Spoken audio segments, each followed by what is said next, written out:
Alarm वाजला, 15 August दिसलं आणि पहिला विचार आला, आज सुट्टी, मस्तपैकी रील्स बघत झोपूया. बरोबर ना? पण थांबा मित्रांनो, आजचा दिवस फक्त बेड टी आणि बिंज वॉचचा नाही. हा दिवस म्हणजे आपल्या पूर्वजांनी ज्यांनी नो वायफाय नो एसीच्या काळात ब्रिटिश राज नावाच्या एका भयंकर बगला देशातून अनइन्स्टॉल केलं, त्यांच्या अफाट त्यागाची आणि संघर्षाची गाथा आहे. चला मग सुरुवात करूया आजच्या व्हिडिओला. आजच्या व्हिडिओचे लेखक आहे शुभम चव्हाण. नमस्कार, मी नील सोनार, तुम्ही पाहत आहात बोल एमएच. आजची पिढी ज्यांचा जन्म स्मार्टफोन हातात घेऊन झाला आहे, त्यांना वाटतं की इतिहास म्हणजे फक्त विकिपीडियावरची माहिती किंवा नेटफ्लिक्सवरची डॉक्युमेंटरी. पण मंडळी, हा दिवस तुमच्यासाठी फक्त भूतकाळाची आठवण नाही, तर तुमच्या वर्तमान प्रगतीचा स्टेटस अपडेट आहे आणि भविष्यातील विकसित भारताच्या रोड मॅप मध्ये तुमची एंट्री कुठे आहे ही ओळखण्याची गोल्डन ऑपॉर्च्युनिटी आहे. तुम्ही म्हणाल, अहो तेव्हाच्या लोकांना काय काम नव्हतं का, नुसती आंदोलनं करत बसायची. पण मंडळी, ते आंदोलन नव्हती, ते मास मुवमेंट होत्या. आणि आपले स्वातंत्र्य सैनिक ते रिअल इन्फ्लुएन्सर्स, ज्यांचे फॉलोअर्स कोट्यवधी होते आणि ज्यांची देशभक्ती नावाचा ट्रेंड सेट केला. महात्मा गांधींनी सत्य आणि अहिंसा नावाचा हॅशटॅग वापरून अख्ख्या देशाला एकत्र आणलं. असहयोग आणि सविनय कायदेभंग सारखे चॅलेंजेस दिले, ज्यात नो फिल्टर ओनली ट्रूथ हा त्यांचा बायो होता. पंडित जवाहरलाल नेहरू, सरदार वल्लभभाई पटेल, सुभाषचंद्र बोस, भगतसिंग, वीर सावरकर, लोकमान्य टिळक ही नावं म्हणजे फक्त इतिहासाच्या पुस्तकातली कॅरेक्टर्स नाहीत, तर देशभक्तीच्या ब्लॉकबस्टर सिनेमाचे सुपरस्टार आहेत.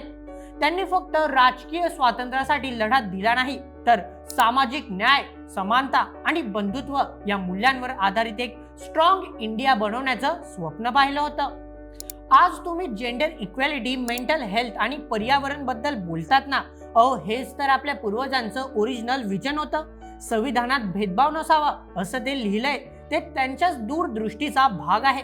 म्हणजे तुम्ही जे आज ट्रेंड म्हणून फॉलो करतायत, ते आपल्या पूर्वजांनी फाउंडेशन म्हणून सेट केलं होतं. आणि तुम्ही म्हणतात, स्वातंत्र्यानंतर भारताने काय केलं? अहो काय केलं म्हणजे आपण तर लेव्हल अप करत गेलोय. गेम अजून संपलेला नाही, पण प्रोग्रेस बार फुल आहे. 26 जानेवारी 1950 ला आपलं संविधान आलं आणि भारत जगातील सर्वात मोठी लोकशाही बनला. एवढ्या मोठ्या देशात लोकशाही टिकवणं म्हणजे काय मस्करी आहे का? पण आपण ते करून दाखवलं. एव्हरी वोट मॅटर्स हे इथे खरं आहे.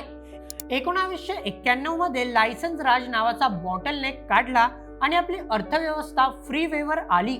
आज भारत डिजिटल इकॉनॉमी मध्ये रॉक करतोय.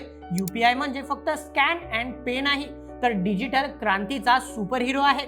मे 2025 मध्ये 25 लाख कोटींचे व्यवहार झाले. म्हणजे पैसे बोलतात ते हेच. आणि हो, तुमच्यामुळे देशाचे एकूण उपभोक्ता खर्चाचा 43% हिस्सा सांभाळला जातोय. म्हणजे तुमची खरेदी देशाची प्रगती. लोक विचारतात, इस्रो म्हणजे काय? ते रॉकेट सोडतात तेच ना? हो तेच. चंद्रयान, मंगळयान, आपण थेट चंद्रावर आणि मंगळावर पोहोचलोय. 2017 मध्ये 104 उपग्रह एकाच वेळी सोडून रशियाचा रेकॉर्ड मोडला. टेक्नॉलॉजी म्हणजे फक्त रील्स बनवणं नाही, तर देश घडवणं पण आहे. आपलं संरक्षण बजेट वाढलंय आणि आपण जगातील 3ऱ्या क्रमांकाचे सर्वात मोठे संरक्षण खर्च करणारे देश बनलोय. आत्मनिर्भर भारतमुळे आता आपण स्वतःच डिफेन्स इक्विपमेंट्स बनवतोय. आपल्याकडे बघायचं नाही, नाहीतर थेट surgical strike. Bharat G20, BRICS, Quad आणि SCO यासारख्या जागतिक गटांमध्ये सक्रियपणे सहभागी होत आहे, ज्यामुळे जागतिक धोरणांना आकार मिळत आहे. शिक्षण, आरोग्य यात खूप सुधारणा झालीय. नारी शक्ती वंदन अधिनियम आणि सैनिकी शाळांमध्ये मुलींना प्रवेश यांसारख्या योजनांमुळे महिला सक्षमीकरणाला गती मिळाली आहे. मुली काही कमी नाहीत हे आता फक्त डायलॉग नाही, तर रियालिटी आहे. आम्ही काय करू शकतो असं विचारणाऱ्या युवा शक्तीला सांगू इच्छितो, तुम्ही खूप काही करू शकता. तुम्ही डिजिटल फर्स्ट आहात. हर घर तिरंगा मोहिमेत तुम्ही सेल्फी अपलोड करून डिजिटल सर्टिफिकेट मिळून डिजिटल देशभक्ती दाखवलीत. सोशल मीडिया फक्त एंटरटेनमेंट साठी नाही, तर एम्पॉवरमेंट साठी पण आहे. हे तुम्ही सिद्ध केलंय. आणि हो, एक गोष्ट लक्षात ठेवा मित्रांनो, आपल्या पूर्वजांनी स्वतंत्र भारत नावाचा ऍप बनवला. आता त्याला अपडेट करून विकसित भारत बनवण्याची जिम्मेदारी आपली आहे. जय हिंद फक्त स्टेटस नाही तर ऍक्शन आहे. हा देश फक्त नकाशावरची रेषा नाही, हा आपल्या पूर्वजांनी रक्ताने लिहिलेला कोड आहे आणि आता तो कोड अपडेट करून विकसित भारत बनवण्याची वेळ आली आहे. आम्ही फक्त रील्स बनवत नाही तर इतिहास घडवतो असं म्हणण्याची वेळ आली आहे.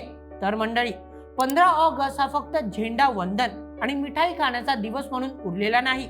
हा दिवस आपल्याला आठवण करून देतो की आपल्या पूर्वजांनी फ्रीडम नावाचा जो सॉफ्टवेअर आपल्याला दिलाय तो आता अपडेट करून विकसित भारत नावाचा सुपर ॲप बनवायची जबाबदारी आपल्यावर आहे.